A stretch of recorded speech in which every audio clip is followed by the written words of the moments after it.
Hello, this is cjhoyle. Today is December the 13th, 2020, and I'm standing here in the Moore Park neighborhood of Toronto on a street called Inglewood Drive.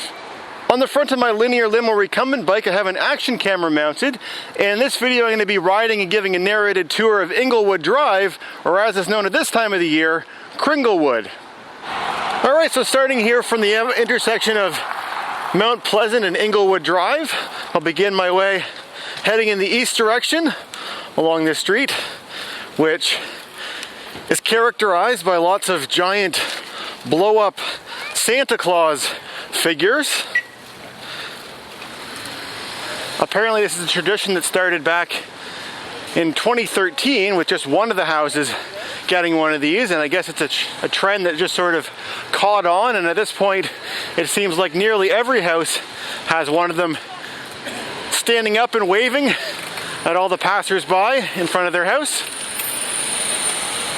Before filming this video, I rode my bike from end to end and I counted all the ones on one side, then I turned around and came back, counted all the ones on the other side, and the total that I got was 60.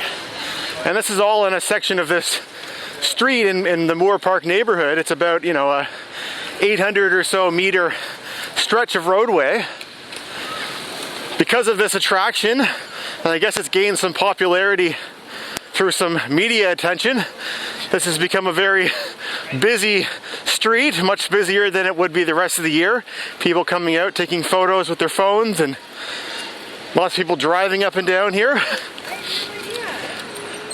I have to say, it kind of makes the street a little bit more dangerous in a way than usual, because the amount of traffic, of cars, like there's an increase of car traffic, also an increase of pedestrian traffic, and the people driving the cars seem distracted. I've seen several people just in my short time here who have been driving up and down with the steering wheel in one hand and a cell phone in the other one, taking a video as they're driving. So if you come here, be aware of that, and please don't be one of those irresponsible, selfish people doing that. So quite impressive that everyone has followed this trend, and all the Santas are exactly the same model. Like, it's not like, one of the houses, ended up going to the store and buying something else. No, they all coordinated and have exactly the same blow-up Santa in front of all the houses that have them. I've seen these blow-up Santa and blow-up other creatures, for many years, and never really thought too much of them. But seeing so many, all together, I think it's just really neat that the communities come together to do this. I'm sure not all the neighbors are as pleased with it as the most keen ones. Of course, if you lived on this street, it would be kind of, not the most pleasant having all these people always driving up and down. I mean, it's only for a couple weeks of the year, but it certainly does change the street.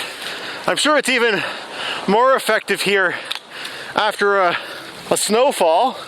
We haven't really had any snow that's really stuck here so far in December. It's snowed probably 3 or 4 times already, and to a point where it's covered, the grass, but it always just warms up the next day and it's all gone. So I'm just crossing Harper Avenue now, and this is the very last block of Inglewood. This is the eastern terminus where it ends, and the street turns and changes names and becomes another street, and all of a sudden there's just no blow-up Santas. This one over here on the right, they were just installing now. When I came past here earlier, it had not yet been inflated. Anyway, that concludes my narrated tour of Inglewood Drive here in Toronto. If you watched all the way to the end of this video, I'd love to hear your thoughts in the comment section below. Happy holidays, and thanks for watching.